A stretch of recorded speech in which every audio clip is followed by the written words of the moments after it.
오늘 이 시간에는 마태복음 강의 109번째 시간으로 어, 악한 세대의 결국이라고 하는 제목으로 말씀을 배우도록 하겠습니다. 본문 말씀은 마태복음 12장 42절에서 45절까지의 말씀을 중심하여 우리가 배우겠는데, 어제 아침에 배웠던 말씀 잠시 좀 더 상기하고 오늘 말씀을 배우겠습니다. 주님께서 말씀하셨죠. 앞부분에 대하여 뭐라고 말씀하셨냐면, 악하고 음란한 세대가 표적을 구하나 요나의 표적 밖에는 보여줄 표적이 없다라고 말씀하셨습니다.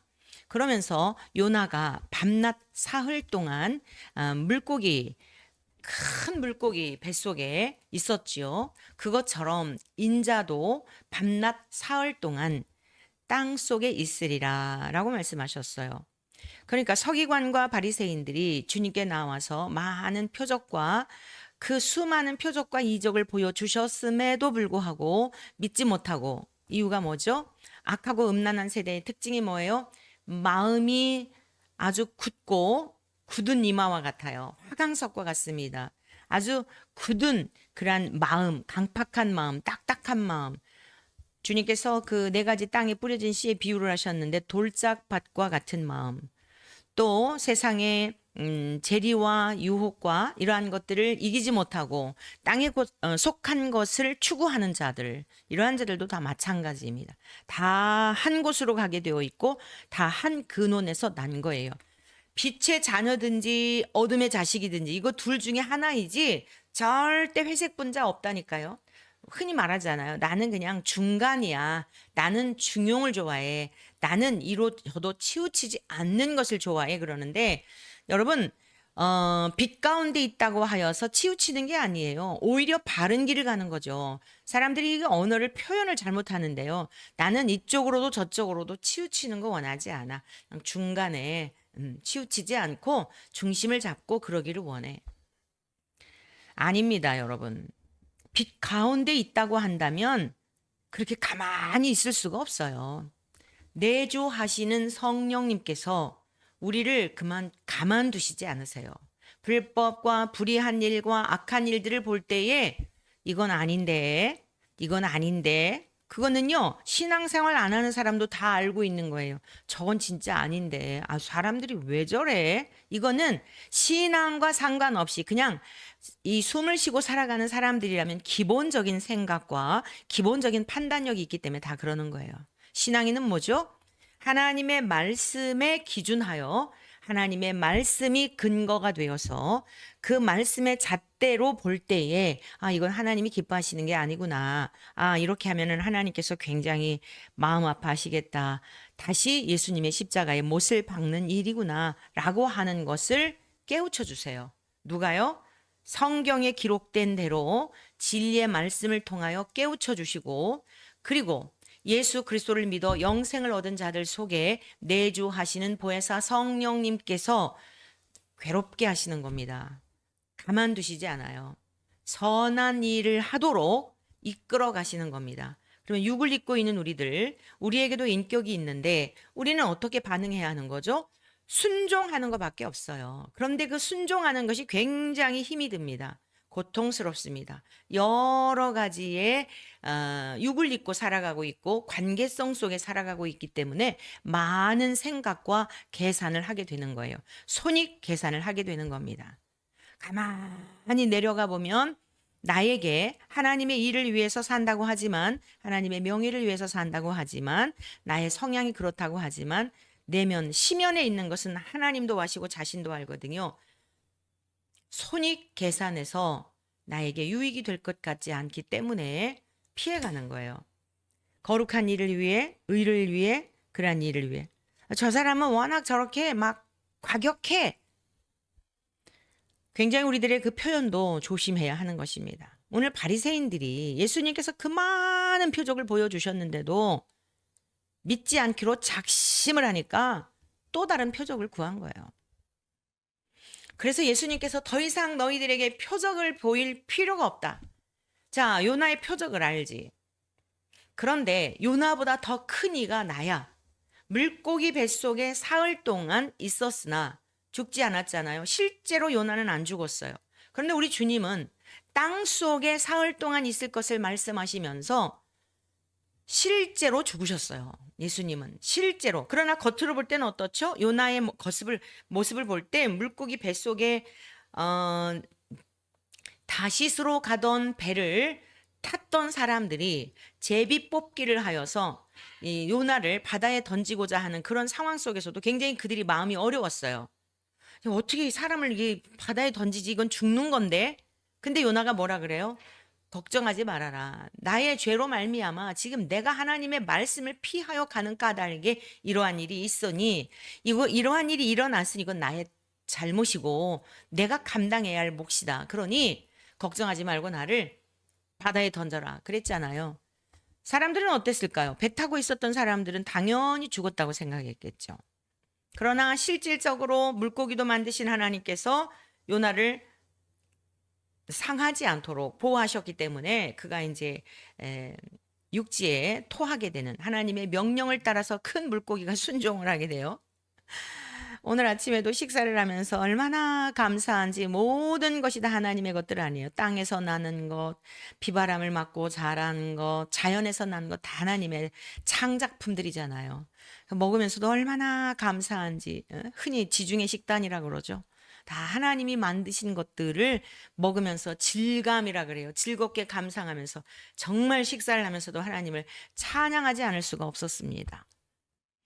우리의 일상을 통해 하나님을 찬양하는 저와 여러분 되시기를 축복합니다. 너무나 많은 기적과 표적을 보여주셨고 옛 선지자들을 통하여 하나님이 어떻게 이스라엘 백성들을 사랑하셨고 어떻게 인도하셨고 역사하셨고 전부 기적의 연속이에요. 하나님 편에서는 일상이지만 인간 편에서 볼 땐 모두 기적입니다. 근데도 안 믿는 거예요. 안 믿기로 작심한 사람 방법이 없어요. 그래서 결국이 어떻게 될 거냐? 영원한 어둠 가운데 던져줄 수밖에 없는 겁니다. 악한 세대의 결국은 영원한 어둠 가운데 던져지는 이전보다도 더 하나님을 아는 것 같지만 하나님을 알기 전보다도 더 심각한 상태의 삶을 마치게 되는 것입니다. 자, 그래서 예수님이 자신에 대한 앞으로 일어날 십자가 사건에 대한 것을 말씀하셔요. 내가 너희들한테 더 이상 어떤 기적도 이제 보여주지 않겠어. 그런데 너희들은 아주 놀라운 기적을 보게 될 거야. 놀라운 표적을 보게 될 거야. 요나가 물속에 있다가 살아난 것처럼 내가 죽을 것인데 너희들에 의하여 내가 죽을 것인데 내가 사흘 만에 살아날 것이야. 이거보다 더한 표적이 어디 있겠느냐. 너희들은 앞으로 이것을 보게 될 것이다. 사랑하는 성도 여러분, 우리 기독교의 신앙이라고 하는 것은 부활 신앙이 없다고 한다면 이 세상에서 가장 불쌍한 사람이 저와 여러분들이에요. 고린도전서 15장을 일명 부활장이라고 하죠. 바울 사도께서 그렇게 증언했어요. 많은 사람들이 말하기를 사람이 죽었다고 어떻게 다시 살아? 말도 안 되는 소리 하지 마라. 요나가 물고기 뱃속에 있다 살아났잖아요. 예수님께서 죽은 자 가운데서 살아나셨잖아요. 500여 명의 목격자들이 있었는데도 사람들이 말하기를 그 보았다고 하는데도 안 믿은 거예요. 그래서 바울 사도가 그 고린도전서 15장 부활장을 긴 설명을 하면서 절이 매우 길죠. 어떤 사람들이 말하기를 죽은 자가 어떻게 다시 살아나느냐.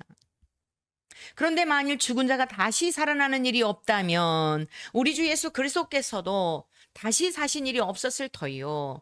그리스도께서 다시 사신 일이 없다고 한다면 우리가 믿는 이 믿음도 얼마나 헛된 것인지. 만일 사람이 죽은 다음에 부활이 없다고 한다면 이 세상에서 가장 불쌍한 사람이 예수를 믿는 사람일 것이다. 나와 이 복음을 듣고 있는 여러분들일 것이다 라고 증언하죠. 반어적 표현이죠. 우리는 불쌍한 사람이 아니라는 것입니다. 죽은 다음에 반드시 부활이 있다는 것입니다. 그러면서 씨를 뿌릴 때, 농부가 씨를 뿌릴 때 장래 형체를 뿌리는 것이냐? 씨알갱이를 뿌렸는데 나중에 보니까 형체가 나타나지 않느냐? 우리가 죽어서 땅에 묻혀지고 분토로 돌아간다 할지라도 우리 주님께서 죽으신 줄 알았는데 죽은 자 가운데서 죽으셨다가 실제로 죽으신 거예요. 죽으셨다가 살아나신 우리 주님과 같이 그 예수 그리스도를 믿음으로 말미암아 연합된 자는 그들도 부활의 첫 열매이신 예수님과 함께 부활에 참여하게 된다. 그래서 내 인생을 다 걸게 한 이유가 무엇인지 아느냐? 내가 그리스도와 함께 십자가에 못 박혔는데 내가 십자가에 못 박은 이유가 뭐냐? 나를 사랑하사 자기 몸을 버리신 예수 그리스도를 믿는 믿음 안에서 살기 위함이다. 왜 그럼 믿음 안에서 사는 이유가 뭐냐? 예수님이 나를 위하여 당하신 고난에 참여함으로 말미암아 고난을 당하시고 즉 죽으시고 부활하심처럼 나도 주님의 그 부활에 참여하기 위하여 이 땅에 와서 살다가 죽음으로 끝나는 인생이 아니고 다시 사는 인생인데 영생과 영벌밖에 없는데 영원한 삶을 위하여 나는 십자가와 함께 못 박기를 원하고 다 이루었다고 생각하지도 않고 오직 표대를 향하여 주님만을 바라보며 달려간다라고 증언한 것입니다. 많은 사람들이 박해도 하고 막 아주 못되게도 했지만요. 바울 사도 주변에 귀한 동역자들도 많이 있었습니다. 로마서 16장에 보면 그 귀한 동역자들에 대하여 일일이 라열하고 있잖아요. 브리스가와 아굴라와 같은 사람은 바울 사도를 위해서 목숨까지도 내어주는 그러한 귀한 동역자였다라고 고백을 하고 있잖아요. 정말 목회자에게 있어서 성도들이 재산이죠.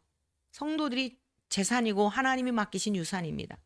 어제 그 일기예보에는 뭐 2시에서 4시, 1시경부터 4시서부터 비가 오는 걸로 일기예보가 되어 있었는데 기도회 2시서부터 하는 기도회 시간인데 1시 벌써 저희가 한 45분경에 도착을 했는데 가는 중에도 이렇게 차창 밖에 비가 떨어지더라고요.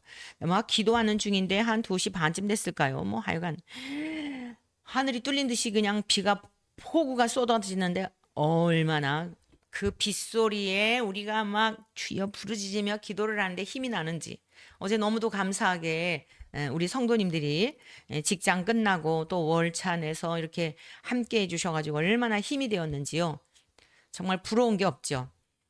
자식을 둔 부모님들이 속색이는 자식 말고 효성스러운 자식을 둔 부모들이 그 뭐 가난해도 부러워하지 않듯이 옛날에는 막 아들을 낳으면 아버지들이 엄청 막 어깨 뻐기고 다니고 그랬잖아요. 정말 우리 성도님들이 주의 종이 애타하는 마음 또 하는 사역에 대한 그 진의를 알고 저의 중심을 알고 기도하는 일에 함께 해주어서 얼마나 감사한지 눈물로 함께 또 기도하는 그런 모습 속에 너무너무도 힘이 되었습니다. 여러분 바울 사도의 그 사역 가운데 박해도 많았지만 귀한 동역자들이 많이 있었어요. 우리 예수님 전부를 버리고 따르는 12명의 제자들, 물론 가룟 유다는 갔어도 11명의 제자들이 있었죠. 나중에 주님께서 뿌리셨던 그 복음의 씨앗을 성령님이 임하시고 나서 베드로 사도가 오순절 설교를 했을 때에 그리고 또 사역을 하는 중에 3,000명, 5,000명씩 회개하고 돌아왔어요. 그들이 누구냐면 바로 예수 그리스도의 복음을 들었던 자들이에요. 그러니까 오늘 열매가 없다 할지라도 우리가 낙심할 이유가 없는 것은 오늘 주님께서 왜 바리새인들에게 이런 말씀 하시는 거예요? 그냥 그러든지 말든지 상종하지도 말고 내버려도 둬도 되는데 왜 이런 말씀? 자, 너희들이 요나의 표적을 구하는데 표적을 구하는데 요나의 표적밖에는 보여줄 게 없고 그보다 더 큰 이가 여기 있다. 그래서 내가 죽은 자 가운데서 살아날 것인데 라고 하는 이런 말씀들을 하신 이유가 뭐죠? 지금은 못 깨달아도 언젠가는 하나님의 말씀은 능력이기 때문에 말씀이 육신이 되신 주님께서 이 말씀을 선포해 놓으신 겁니다. 성경은 이렇게 66권으로 완성이 되었고 사도행전 28장으로 끝났지만 오늘 주님께 와서 이런 질문을 하고 주님께 말씀을 들었던 서기관과 바리새인들이 언제 어떻게 회심을 해서 주님을 믿게 되었고 주님을 전하는 복음 전도자가 되었는지는 우리가 몰라요. 그러므로 오늘 저와 여러분들이 예수님께서 이들을 멸시하고 말씀하시지 않고 그냥 가셔도 돼요. 그런데 왜 이런 말씀을 해 놓으셨을까요? 죽은 자 가운데서 부활하시고 부활의 증인들이 들려주고 또 하나님께서 택하신 이 중에서도 택하신 자들이 성령님께서 역사하심으로 말미암아 주님께로 돌아왔을 때 주님이 하셨던 말씀이 바로 이런 뜻이었구나 깨닫게 되는 그 미래적인 여지를 남겨두고 이와 같이 말씀을 하셨던 겁니다. 그러면서 또 한 가지 예를 드려요. 들어요. 또 한 가지 예를 들으시는데 마태복음 12장 42절입니다. 심판 때에 앞에서도 말씀하시기를 심판 때에 니느웨 사람들이 너희를 정죄하리라 그랬잖아요. 본문의 말씀은 심판 때에 남방 여왕이 이제는 니느웨 성 사람들의 보통 평민이 아니라 여왕이 일어나 이 세대 사람을 정죄하리라.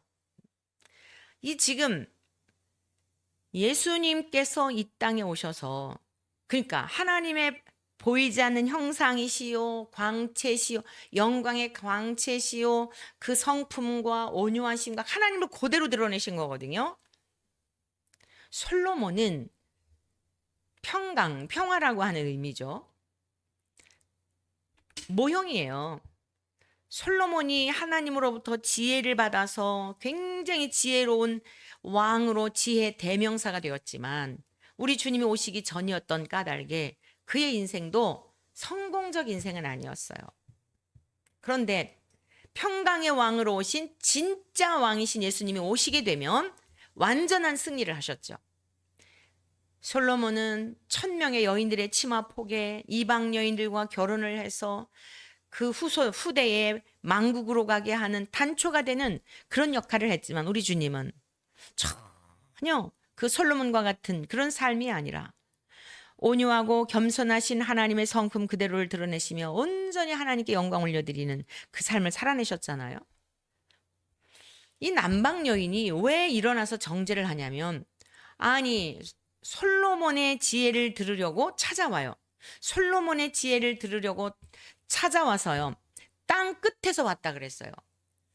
1000번제를 드린 후에 솔로몬이 1000번제를 드린 후에 하나님이 감동을 받으셔요. 내가 너에게 무엇을 해주랴 그랬더니 하나님께서 맡기신 이 백성들을 제가 이 치리를 해야 하는데 지혜가 필요하겠습니다 라고 하죠.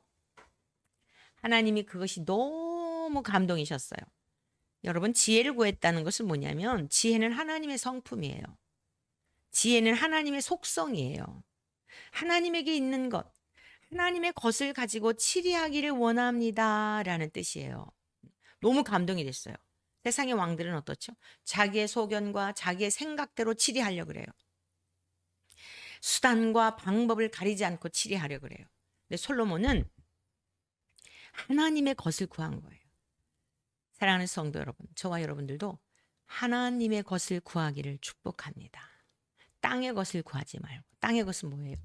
뭘 먹을까, 뭘 마실까, 재물이고, 명예고, 권력이고, 인기고, 인정이 이런 것들이에요.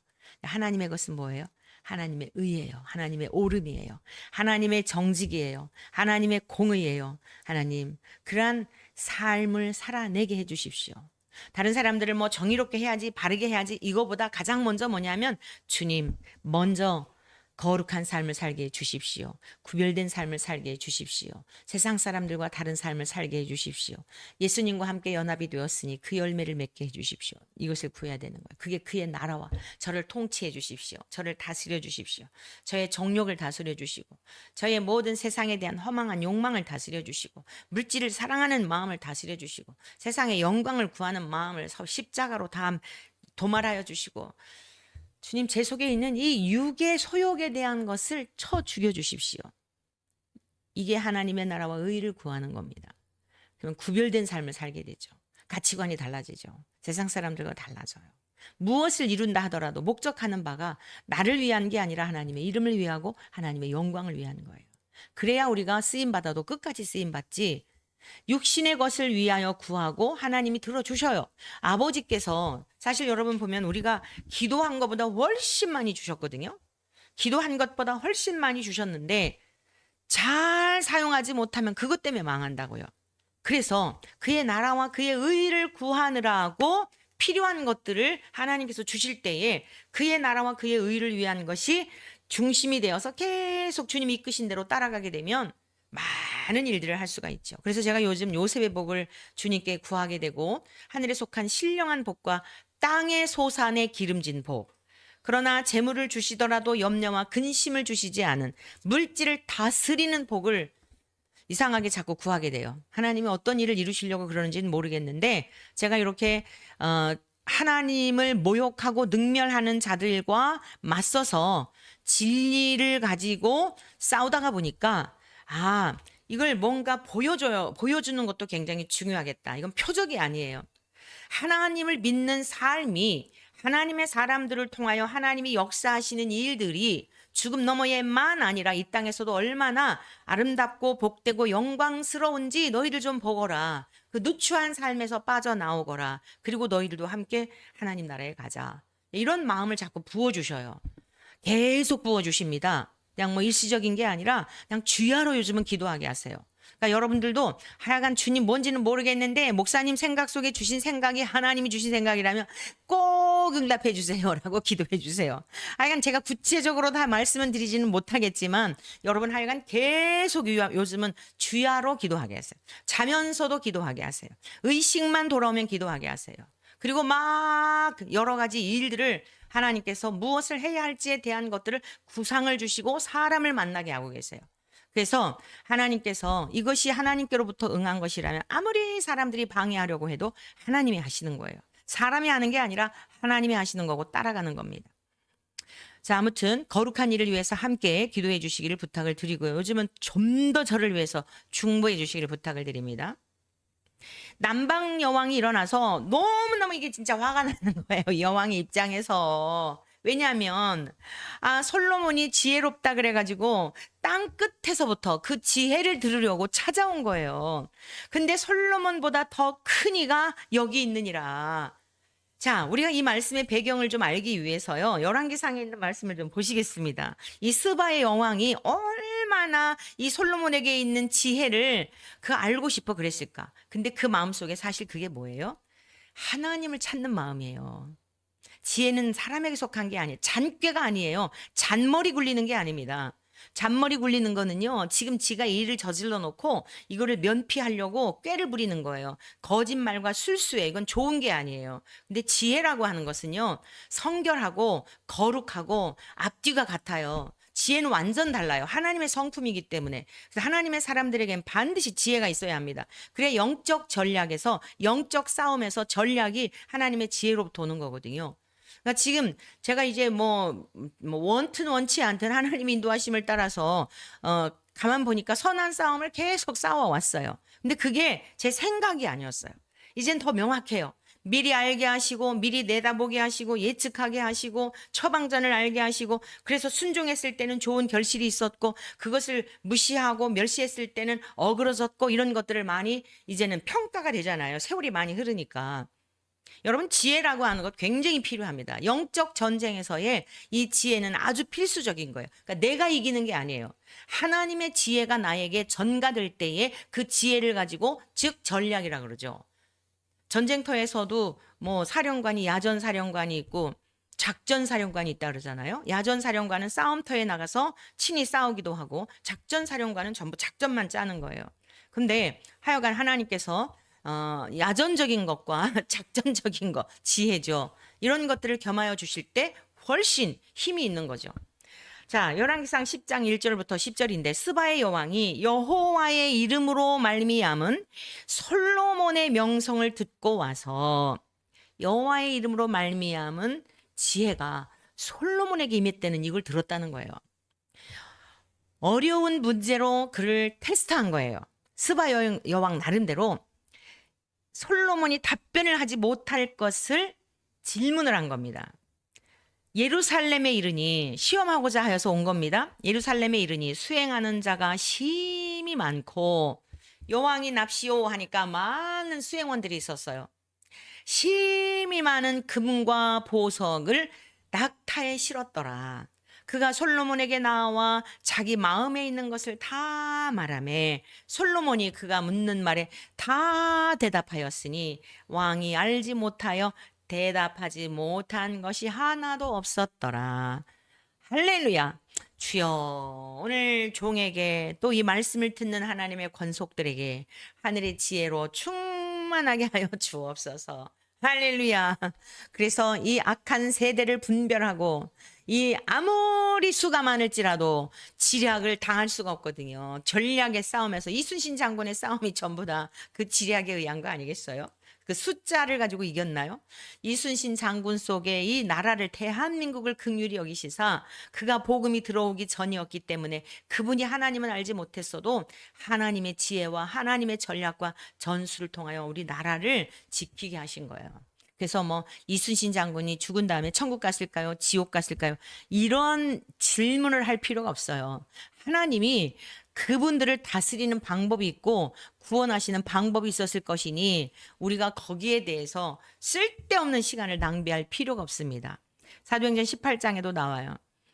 복음이 들어오기 전에 우리가 그런 갖는 질문들 있잖아요. 이전 세대들은 어떠했냐? 뭐 140여 년 전 우리나라에 복음이 들어오기 전에 살았던 우리 조상들은 어떻게 됐을까요? 다 그들을 심판하시는 방법이 있다고 말씀하고 있어요. 양심의 법을 주셨고요. 하나님께서 주시는 마음을 따라 신앙생활을 하나님 말씀을 몰라도 복음이 들어가기 전에 하나님께서 다 공평하시고 공의로우신 하나님인 까닭에 구원하시는 방법들이 다 있다라는 것입니다. 자, 아무튼요. 이 이방 여왕인데도 불구하고 솔로몬에게 자기가 묻고 싶었던 것들을 다 질문을 하니까 답변하지 못한 게 없는 거예요. 이 여왕이 너무너무 감동을 받습니다. 4절에서 7절. 지금 계속 열왕기상입니다. 4절에서 7절입니다. 스바의 여왕이 솔로몬의 모든 지혜와 그 건축한 왕궁과 그 상의 식물과 그의 신하들의 좌석과 그의 시종들이 시립한 것과 그들의 관복과 술 관원들과 여호와의 성전에 올라가는 층계를 보고 크게 감동돼요. 그러니까 너무 완벽한 거예요. 왜죠? 하나님으로부터 임한 지혜를 주셨기 때문에 건축 양식이나 내부의 모든 인테리어나 막 이런 것들이 사람으로서 할 수 있는 게 아니다. 하나님께서 종에게 이런 지혜를 주시기를 간절히 소망합니다. 주여 들어주옵소서. 너무너무 감동받은 거예요. 아마 보기만 해도 신나지 않아요? 좀 이게 끝자락이 참 그래서 그렇지. 오늘 우리들에게 뭐예요? 끝자락이 중요한 거예요. 왜 이런 말씀을 기록했어요? 봐라, 이렇게 이방 여왕이 탐복을 했다 할지라도 끝자락이 세상의 힘을 믿고 왕좌에서 그것만 누리고 육체의 쾌락을 위해 살다가 그러면 지혜가 하나님으로부터 있는 지혜가 많은 사람을 감동하고 많은 사람들을 옳은 대로 인도하는 듯하였지만 너의 영혼에 관해서는 어떻게 되겠느냐? 뭐 솔로몬이 구원받았냐 안 받았냐 이런 이야기를 우리가 할 필요 없다 이거예요. 하나님의 영역에 대한 거는 우리가 자꾸 넘을 필요가 없어요. 자, 너무 감동을 받아요. 그러면서 6절 왕께 말하되 내가 내 나라에서 당신의 행위와 당신의 지혜에 대하여 들은 소문이 사실이로다. 에이, 7절에 이래요. 내가 그 말들을 믿지 아니하였더니. 그러니까 왕이요, 이 여왕이 에이 무슨 그럴 정도 그럴까 믿지 않았다는 거예요. 솔로몬에게서 그 일어나는 주변에 일어나는 일들 우리가 잘 아는 솔로몬 재판 있잖아요. 여인들이 여관에서 하룻밤에 같이 잠을 잤는데 아이를 글쎄 죽이고서는 잠을 자다가 죽여가지고 그 자기 서로 자기 아이라고 막 그러죠. 그러니까 솔로몬 왕이 가서 칼을 가져오너라 그러잖아요. 칼을 가져가지고 자, 이 살아있는 아이를 향해서 이 아이를 베어서 쫙 두 쪽으로 나누어 반쪽씩 죽어라 그랬잖아요. 그랬더니 자기 자식을 죽인 그 애미는 너무 좋아하잖아요. 그렇게 해서라도 반쪽 갖겠다는 거예요. 그게 뭐죠? 살인적인 거죠. 왜요? 자기 자식이 아니니까. 나만 당할 수 없다는 거죠. 내 아이만 죽은 거, 그거 몰랐겠어요? 자기 자식인 거를 나만 이런 슬픈 일을 당할 수 없다는 거예요. 너도 슬퍼야 된다는 거예요. 여러분, 이게 악한 자의 생각인 겁니다. 절대 자기만 망하지 않아요. 다른 사람도 망하게 하려는 거예요. 그런데 빛의 자녀는 어때요? 진짜 엄마는 어때요? 아니에요. 됐어요. 그만두세요, 왕이시여. 그냥 저 여자 주세요. 사랑하는 자식의 목숨이라도 살아있게 하려고. 솔로몬이 됐다. 저 여인에게 아이를 주어라. 그리고 이 여인은 옥에 가두어라. 얼마나 명쾌합니까? 이건 하나님의 지혜가 아니고서는 이런 지혜가 있을 수 없어요. 저도 저는 솔로몬에 어찌 비할 수 있겠습니까? 목회하면서 성도들이 어려운 일 당할 때 이렇게 좀 또 뭐 주변의 교역자들이라든가 보니까 크든 작든 하여간 뭐 하나님의 선한 일에 법적인 일이든 뭐든 이렇게 사용하신 일들이 있는데 진짜 기가 막혀요. 제가 하면서도 은혜가 되는 거예요. 그러니까 왜 남의 일에 그렇게 오지랖을 발동을 해서 그러냐. 그렇게 피곤하게 입술이 다 부르트고 이러냐. 그런데 하나님을 경험하는 거예요. 이건 내가 하는 게 아니다. 야, 진짜 이건 하나님의 지혜지. 이거 어떻게 내가 이런 생각이 딱딱딱딱 생각나는 거예요. 아, 이렇게 하면 되겠다. 근데 진짜 또 그 열매를 주시고 그런 걸 경험을 했죠. 그러니 이 솔로몬에게 이게 임한 이 지혜는 얼마나 기가 막혔겠어요. 그러니까 여왕이 솔로몬에게서 일어나는 여러 가지 일들을 들었을 때에 에이 무슨 설마 그 정도이겠어 안 믿었다는 거예요. 그런데 이제 와서 친히 본즉 자기 눈으로 직접 보니 내게 말한 것은 절반도 못 되니 당신의 지혜와 복이 내가 들은 소문보다 더하도다. 주여 이러한 지혜를 종에게 허락해 주옵소서. 이 악한 자들과의 싸움에서 이기게 하시고 종에게 주신 그러한 계획들을 성취하셔서 하나님 영광 받아 주시기를 소망합니다. 제가 지금 말씀 전하면 주님께 올려드리는 기도예요. 자, 8절에서 10절입니다. 그러면서요, 이 여왕이 복되도다 당신의 사람들이요 복되도다. 당신의 이 신하들이요 항상 당신 앞에 서서 당신의 지혜를 들음이로다. 여왕이요 신하들을 부러워하는 거예요. 와 놀랍다. 항상 솔로몬과 함께 있으면서 이 놀라운 지혜를 들으니 정말 여러분들은 복 있습니다. 신하들임에도 불구하고 복 있다는 거예요. 당신의 하나님 여호와를 성축할지로다. 여호와께서 당신을 기뻐하사 이스라엘 왕 위에 올리셨고 여호와께서 영원히 이스라엘을 사랑하심으로 당신을 세워 왕으로 삼아 정의와 공의를 행하게 하셨도다 하고 여러분 니느웨 이방 나라의 사람들이 회개하고 금식하고 하나님 앞에 용서를 받았다면 이 왕은 뭐예요? 세상의 최고의 권자에 앉아 있는 사람이에요. 하나님을 몰랐던 여인인데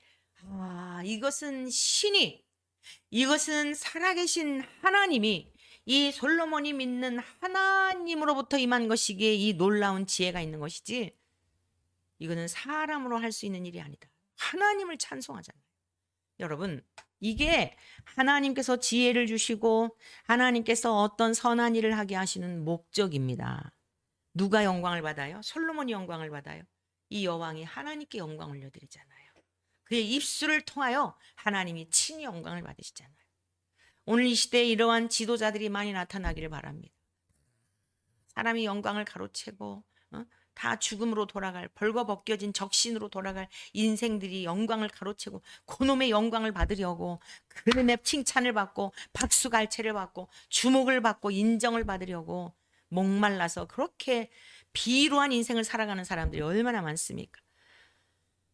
제가 주님께 올려드리는 기도 중에 하나가 이런 것이 있어요. 주님 앞에 쓰임 받았다가 추락해가지고 아주 그냥 안개와 같이 사라지고 아주 창피당하고 끝난 인생들이 너무너무 많은데 하나님 그런 사람들은 넘쳐나니까 모델이 넘쳐나니까 하나님이 존귀하게 사용하셨는데 오직 주님만 높여드리고 끝까지 주님께만 영광 올려드리고 주님의 십자가 뒤로 숨고 주님만 드러내는 종으로 사용해 주세요.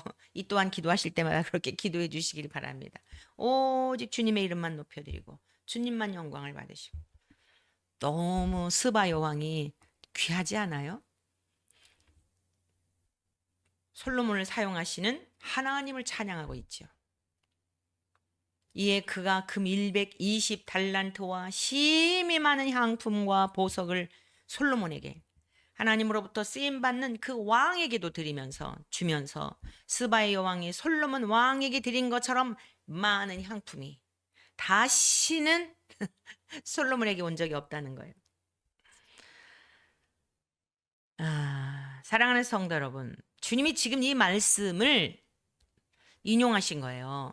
그러면서 심판 때에 이 스바 여왕이 일어나가지고 너희들을 정죄한다는 거예요. 아니 세상에 내가 그 보이지 않는 하나님으로부터 솔로몬에게 임한 지혜를 가지고서도 너무 감격해가지고 하나님을 송축하고 하나님께 영광 올려드렸는데, 내가 최고의 권자에 앉아서도 그 하나님께 영광 올려드린데, 아니 당신들은 말이지 그 보이지 않는 하나님의 형상 솔로몬 왕이 아니라 솔로몬과 비교할 수 없는 진짜 평강의 왕이신 완벽하신 솔로몬은 육체의 정욕과 쾌락을 이기지 못하여 그러하였지만, 아니 이렇게 완전하시고 이렇게 거룩하시고 세상의 왕 중에 왕이신 그분이 직접 오셔가지고 그 말씀을 전하시고 표적과 이적을 보내주셨는데, 그 입술에서 나오는 말씀은 얼마나 기이했겠냔 말이에요. 세상을 창조하신 그 말씀인데, 아니 그분을 보고서도 어떻게 이렇게 믿지를 못해 인간들아. 그러면서 이 스방 여왕이 일어나가지고 정죄를 한다는 것입니다. 얼마나 답답했겠어. 이야, 내가 그 주님을 만났다고 한다면 나는 진짜 이 왕복을 다 벗고 주님의 제자가 되면 그 길을 따라갔을 거다. 그건 제가. 아니 그러고도 남았을 사람이에요. 이 여왕이 지금 하나님을 송축하는 거 보면. 그랬더니요, 이방 여인이지만 이렇게 성경에 기록이 되고 복음서에서 우리 주님께서 그 여인을 등장시키셔갖고 그의 믿음을 주님께서 기뻐하고 있지 않습니까? 그러니까 이방인이나 유대인이나 무슨 뭐 목회자나 평신도나 주님은 거기에 관심 없어요. 서기관과 바리새인들 그렇게 주님을 알아볼 만한 성경을 다 알고 있으면서도 믿지 못했던 그들을 향해, 여러분, 가나의 그 여인, 또 시돈 땅의 사르밧 과부, 이세벨과 똑같은 고향 사람이었는데 그런 아주 세상적으로 비천하다고 생각하는 그 여인들을, 그러한 사람들을, 백부장의 믿음, 이러한 분들을 성경에서는 칭찬하고 있잖아요. 목사여서 믿음이 좋고 성도니까 우리는 이만큼 해야 되고, 여러분 이런 생각을 깨시기를 바라요. 목회자들은 모든 일을 세상적인 일에 관심 갖지 말고, 먹고 사는 일, 즉 먹고 사는 일에 관심 갖지 말고 하나님을 아는 일에 전부를 바쳐 연구하고 묵상하고 기도하고, 그리고 하나님의 마음을 알아서 백성들에게 전하고, 나의 영혼만이 아니라 맡겨주신 양들을 주님 나라로 가도록 전심을 다해서 일하도록 하는 게 목회자들이에요.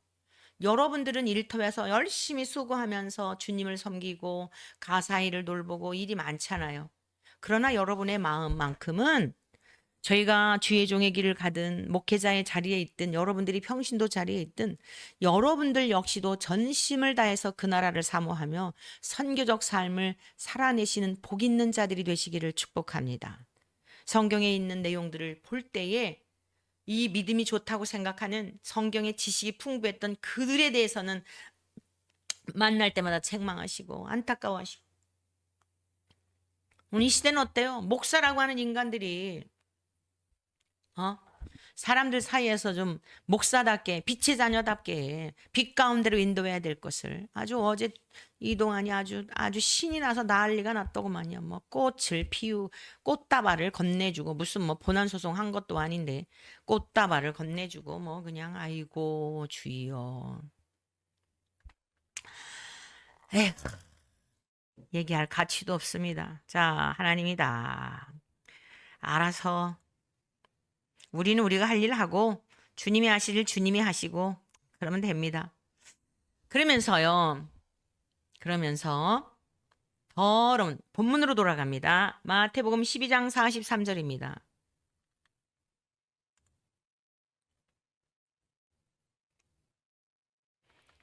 아유, 왜 이렇게 회방을 하느냐. 마태복음 12장 43절. 더러운 귀신이 사람에게서 나갔을 때에 물 없는 곳으로 다니며 쉬기를 구하되 쉴 곳을 얻지 못하고 이에 이르되 내가 나온 내 집으로 돌아가리라.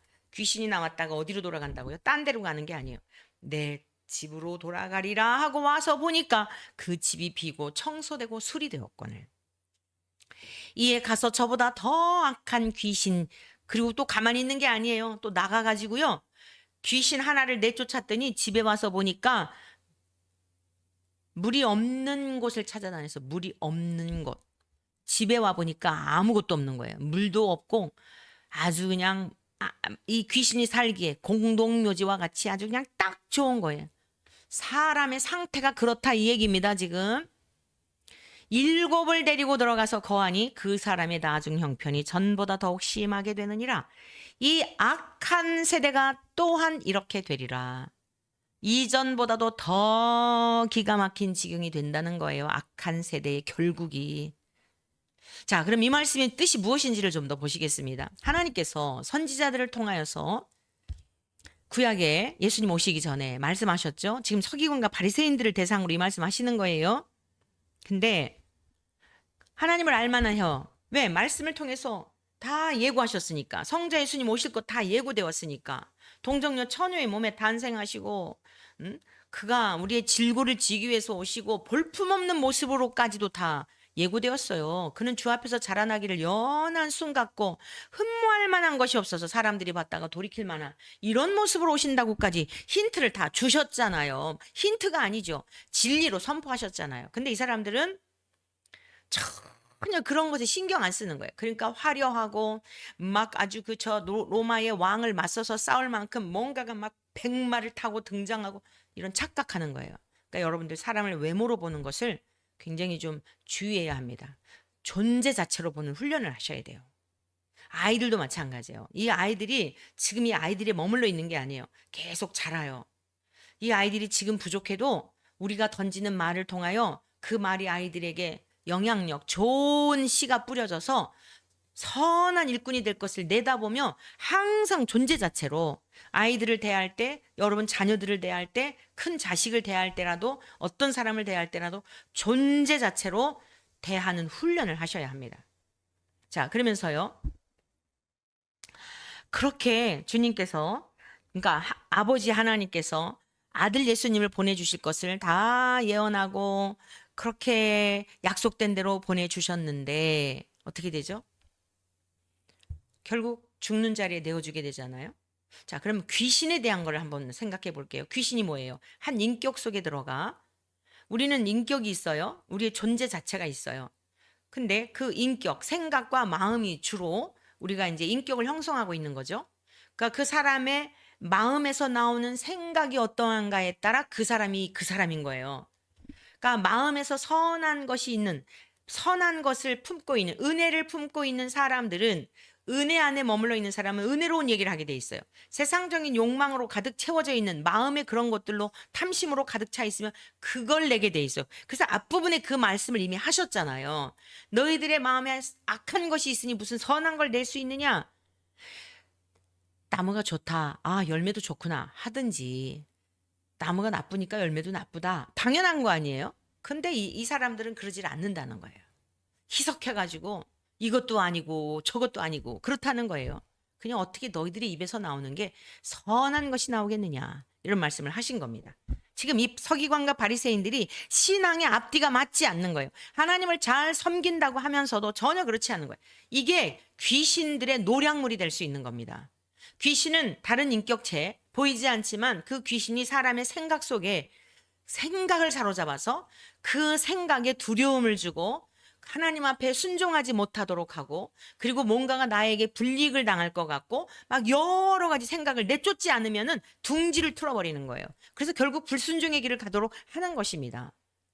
자, 그럼 어떻게 되죠? 신앙에 만족이 없어요. 누림이 없어요. 기쁨이 없습니다. 이사야 55장 1절에서 3절의 말씀입니다. 오라 너희 목마른 자들아 물로 나오라. 목마른 상태가 되는 거예요. 영적으로. 물 없는 곳을 귀신이 찾아다녔다 그랬잖아요. 물 있는 걸 싫어해요. 돈 없는 자도 오라. 너희는 와서 사 먹되 돈 없이 값 없이 와서 포도주와 젖을 사라. 목마른 자들아 오라. 물로 나오라 그랬어요. 귀신 들린 이 사람, 이 귀신은 어디를 갔다고요? 물 없는 곳을 찾아다니다가 거할 데가 없네. 그러니까 다시 나왔던 집으로 가보니까 물이 없는 거예요. 바삭 말라 있는 거예요. 곤고한 거예요. 탁 들어가는 거죠. 은을 달아 배부르게 은을 달아주며 양식 너희가 어찌하여 양식이 아닌 것을 위하여 은을 달아주며 배부르게 하지 못할 것을 위하여 수고하느냐? 내게 듣고 들을지어다. 그리하면 너희가 좋은 것을 먹을 것이며 너희 자신들이 기름진 것으로 즐거움을 얻으리라. 너희는 귀를 기울이고 내게로 나와 들으라. 그리하면 너희의 영혼이 살리라. 내가 너희를 위하여 영원한 언약을 맺으리니 곧 다윗에게 허락한 확실한 은혜이니라. 여러분, 이 물이 뭐예요? 물은 말씀이에요. 말씀은 육신이 되신 주님을 가리키는 거예요. 물은 말씀은 하나님 자체, 하나님 자신을 이러한 방법으로 표현을 한 거예요. 하나님이 없는 인생을 좋아한다 이거예요. 서기관과 바리새인과 같이 하나님을 믿는 것 같지만 그의 인격 속에는 하나님이 전혀 없는 거예요. 그 지금 주님께서 이 서기관과 바리새인들에게 귀신에 대한 이야기를 하신 겁니다. 자, 이 말씀에 대해서 여러분들이 좀 더 이해를 돕기 위하여 주님이 친히 하신 말씀을 들려드릴게요. 요한복음 7장 37절에서 39절입니다. 명절 끝날 곧 큰 날에 예수께서 서서 외쳐 이르시되 누구든지 목마르거든 내게로 와서 마시라. 나를 믿는 자는 성경의 이름과 같이 그 배에서 생수의 강이 흘러나오리라 하시니 이는 그를 믿는 자들이 받을 성령을 가리켜 말씀하신 것이라. 예수께서 아직 영광을 받지 않으셨으므로 돌아가시지 않았다 이거예요. 아직 십자가 그 처형을 당하시기 전이었어요. 성령이 아직 그들에게 계시지 아니하시더라. 그렇죠? 성자 예수님께서 육체를 입고 오신 사역, 십자가에서 죽는 사역이에요. 그리고 부활하시고 승천하신 다음 성령이 오시고 성령님이 예수님을 증언하시고 성부 하나님을 증언하신 이 삼일체적 그 사역이거든요. 말씀을 맺겠습니다. 물은 말씀이요 곧 진리의 성령님으로 말씀하고 계세요. 우리가 흔히 삼위일체 할 때 성령님은 하나님의 영, 예수 그리스도의 영 이러잖아요. 귀신은 말씀이 없는 사람을 좋아해요. 행함이 없는 믿음도 타겟이에요. 그래서 행함이 없는 믿음은 죽은 믿음이라 그랬어요. 주의 성령님 안에 거할 때 참된 만족을 누리게 되는데 우리가 하나님의 영 안에 거하게 되면 반드시 우리들이 해야 할 일이 있어요. 육적인 전쟁이 있어요. 소욕, 육적인 소욕에 따라, 습관에 따라, 본성에 따라, 죄의 성향에 따라 내 안에서 불쑥불쑥 일어나는 것과 하나님의 말씀 앞에 순종하는 것과의 항상 갈등이 있어요. 그때 우리는 말씀으로 에베소서 6장에 말씀하고 있는 것처럼 말씀의 검으로 믿음의 방패를 가지고 탕류가 내 안에 들어오지 못하도록, 염려가 들어오지 못하도록, 손이 깨산하지 않도록, 탐심이 내 마음을 사로잡지 못하도록 믿음의 방패로 딱 내가 누구냐? 예수 그리스도의 생명의 값을 주고 산 자인데 내가 무엇을 아까워하랴? 결단해야 돼요. 그래야만 능력 있는 성도의 삶, 내 안에 내주하시는 성령님 우리를 도구로 사용하셔서 영광을 받으시는 열매 맺는 삶을 살아낼 수가 있는 것입니다. 우리 모두 악한 자의 결국 이전보다 더한 삶, 지금 이 세상도 지옥인데 영원한 지옥 불못 기회를 다 잃어버리는 그러한 곳으로 갈 수밖에 없어요. 오늘 우리들은 오늘이라는 이 날을 주신 것은 우리의 믿음을 주님께서 더 굳건히 하여 생명의 길로 가도록 우리를 이끌고 계시는 그러한 진리의 성령님을 더 의지하셔서 승리의 삶을 살아내는 우리 모두 되시기를 주의 이름으로 축복합니다.